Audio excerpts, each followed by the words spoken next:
Hi there, welcome to Elm Colors. I'm Erica.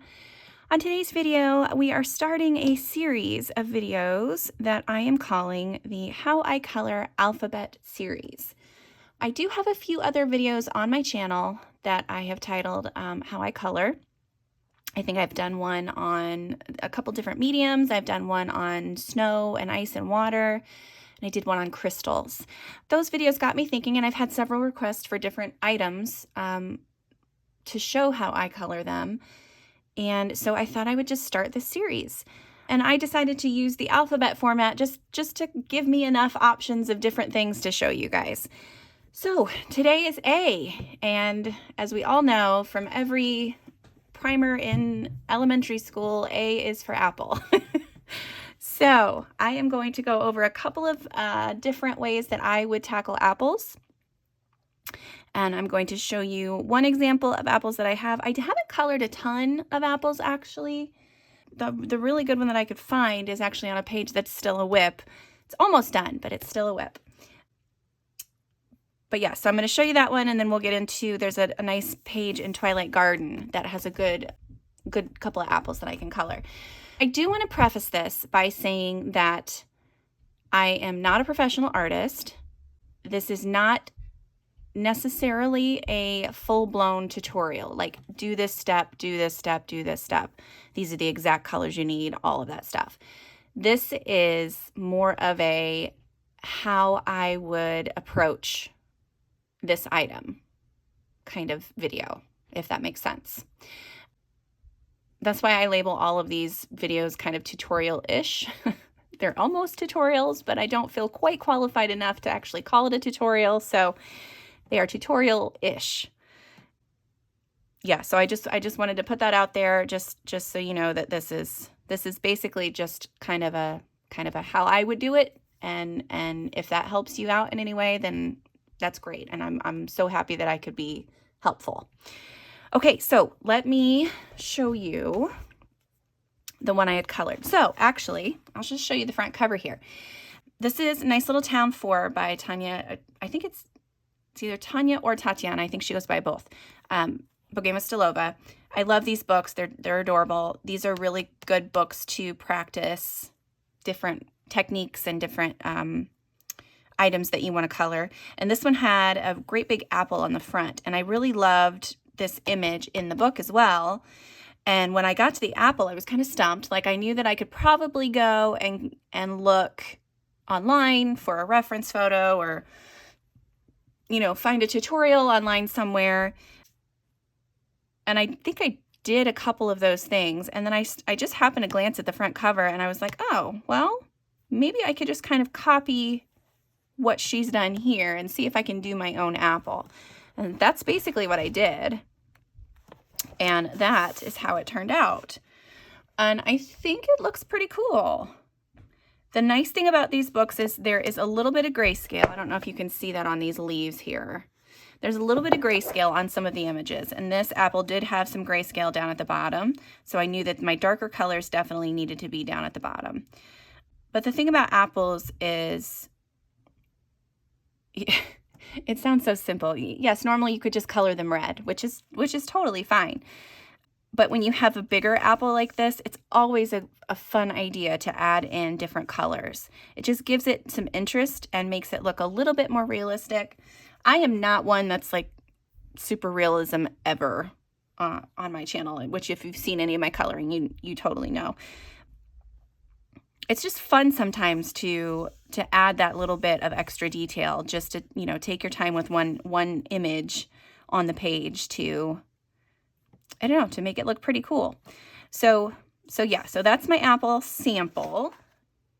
So one more thing I did want to say about doing these kind of apples before we get to the other stuff is that when you want a more realistic kind of apple, the best way to do that is to get a reference photo and just color what you see. Pay attention to the direction of your strokes and do a light layer where you see all the colors at, and then you can go back in and darken things up as you go.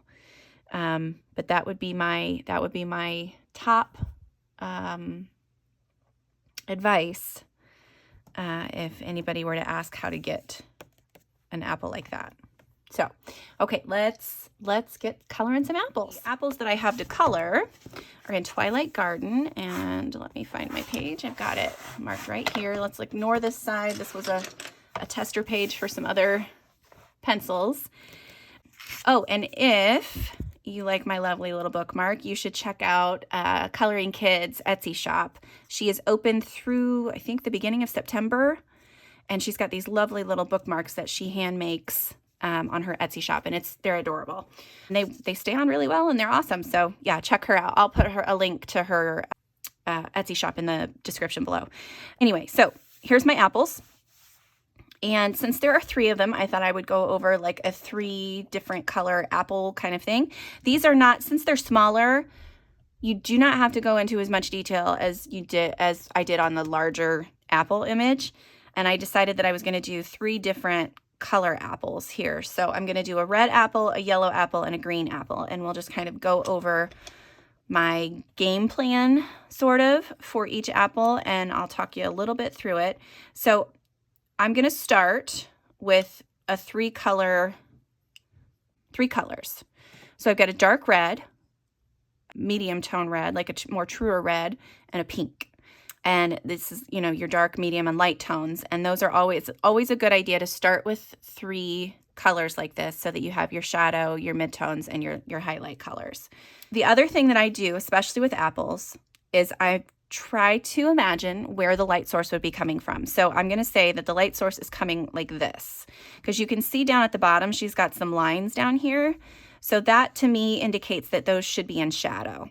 So I'm going to say the light source is coming in like this. So our highlights are going to be up in this corner. So basically what I'm going to do is I'm going to reserve that highlight by drawing or coloring a little bit around this apple. Oh, I should probably zoom you in. Hang on just a second. Okay, I hope that's better.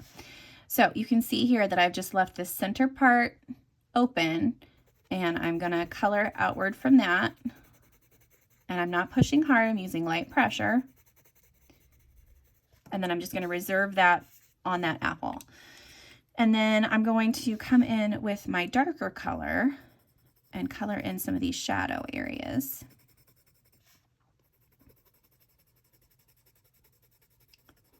And I do want to make sure that I get anywhere where another item overlaps. And then also down in this little divot where the apple would kind of dip down, you know that it's going to be darker in there as well. Okay, and then the next thing I'm going to do, and this is what I call, and this is a process you can use with any pencils. This is not just for Prismacolors. If you put down kind of like a base layer of everything where you want it to be, you can go back in on top of these pencils and then add in things where you think they need to be, or darken shadows up. So just go in and put like a base layer down. Don't worry about it being perfect. You do want to make sure that you have, like if you do want another highlight, like I think I want a little bit of a highlight right along that edge as well. Go ahead and make sure you leave that white space there. Okay, so now I am going to come in again with my dark red, and I'm darkening up the shadows a little bit. I'm using a medium pressure this time, not hard, just a medium pressure. The other thing to remember is if you tend to have your pencil strokes go the direction of any texture that would be on the apple's skin, that always helps too. So when you have an apple, it's curved. So all of these lines are going to be slightly curved up and this way, and then around this way too. So you can see that some of these pencil lines kind of go up this way.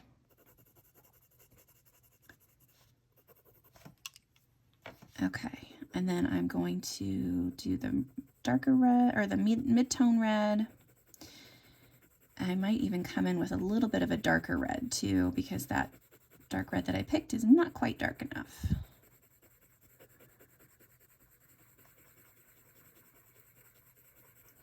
With this red, I am doing just a round, what is that? Small circular motion. Geez, I couldn't think of that word. A small circular motion with my pencil. Okay, and then on the pink, I'm going to start in the red area and work my way towards that white spot that I've left.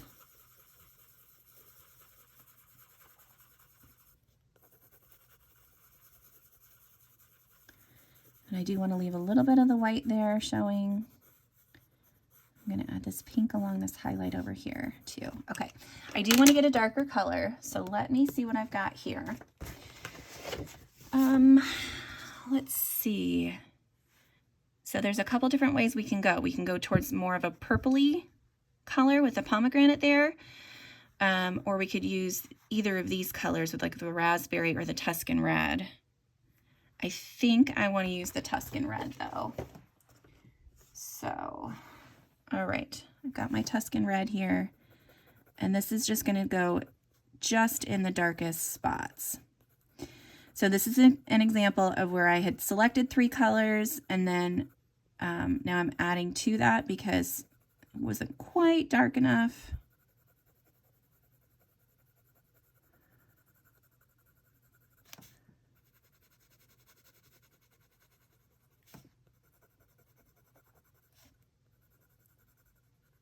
I don't usually use Prismacolors in this on this paper.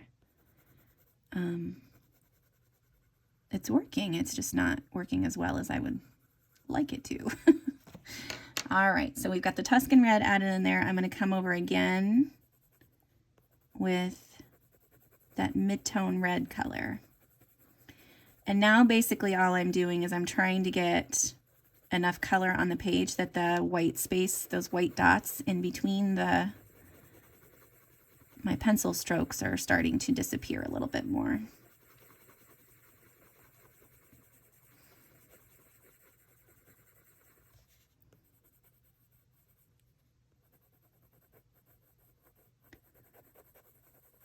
Okay, and again, I'm going to start my pink in the red and work towards the inside.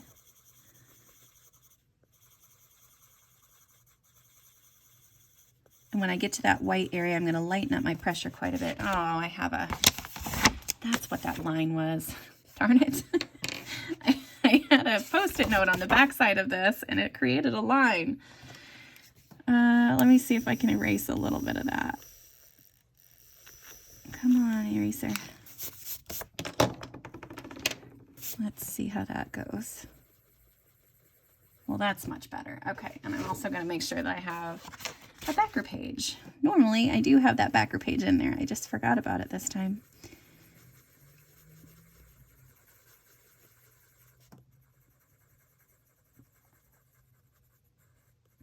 There we go. That's a little bit better. Darn it, I can't believe I did that. Okay, so we've got that pink color coming in, and you can see the highlight there.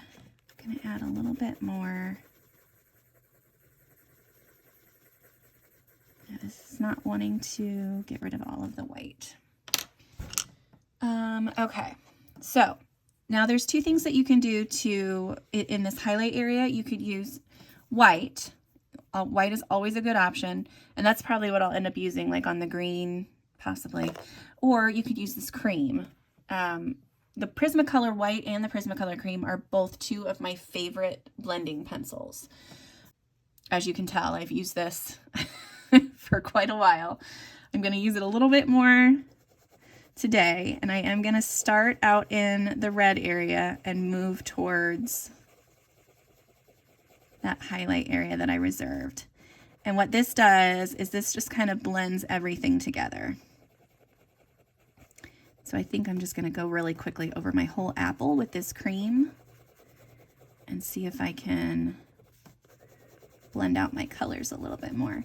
Now you could always use a colorless blender, a blender marker. You could use solvents like Gamsol or Zest It. Any of those things would work. Or you could just come in and smush it around with either that Prisma white or the Prisma cream. All right, and if I want to add a little bit more shadow, which I think I do, I'm going to add just a few more Just maybe one more layer of this Tuscan red down at the bottom. And there is my red apple. And so I would think of that as kind of like a red delicious kind of apple. So let's move on. I'm gonna do the same kind of thing with these next two apples. So basically what I'm gonna do is I think that I'm going to speed color these because I want these videos to be a little bit shorter. So I'm going to speed it up and let you see what I'm doing. And then, you know, if I have to change anything, I'll talk to you about that in a second. But so basically, again, I've got a darker yellowish orange color, a mid-tone yellow orange color, and then a light yellow. And so I'm just going to try to make like a golden color apple out of these three pencils.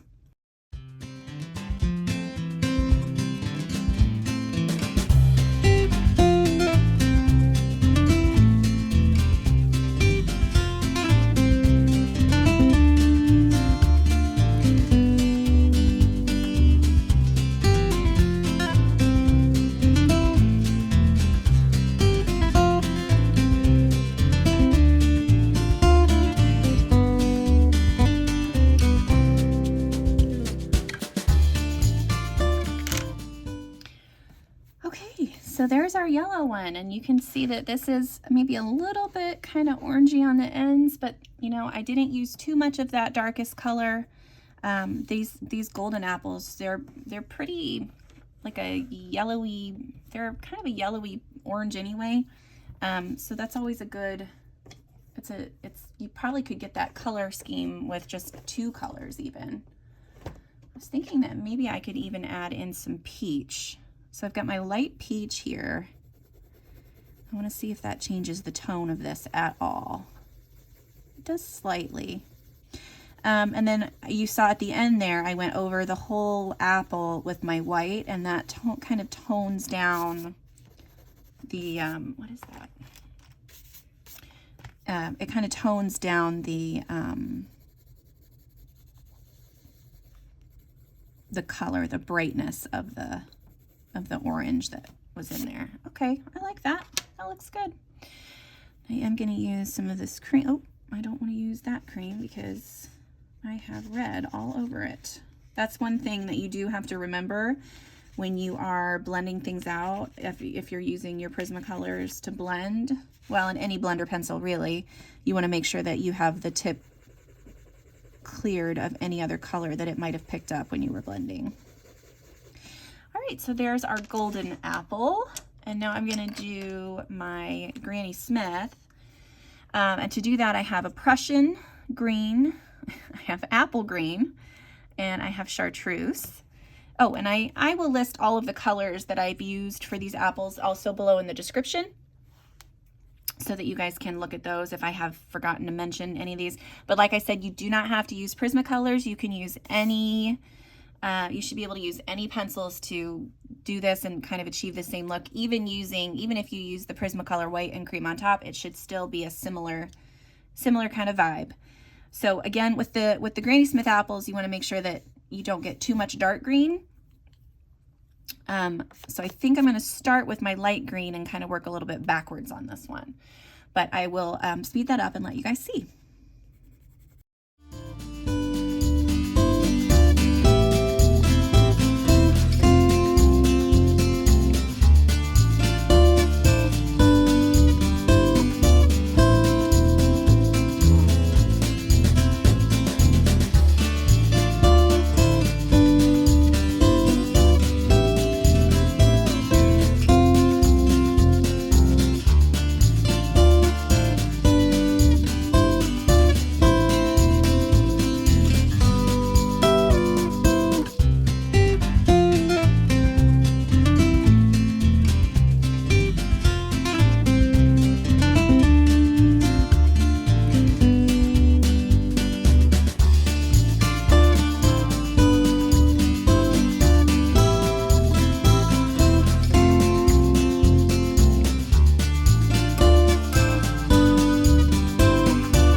right, so here's our apples, our lovely red, yellow, and green apples.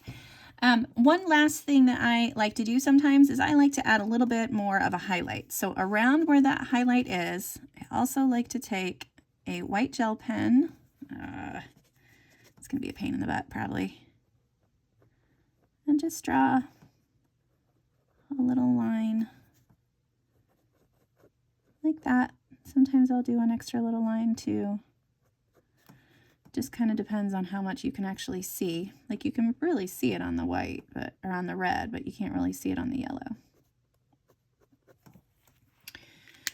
That's basically it. You can see these are going to be really short, quick, how I color whatever they are. I will be posting a complete list of what I plan on coloring in the alphabet series, and then I will also have the list in the description for each video, so that if you want to check that out, you can. And then I will put together a playlist of all of them once they are all filmed and recorded and everything. So here you go. So there's A for apple. And the next video in the series is going to be B for bumblebees.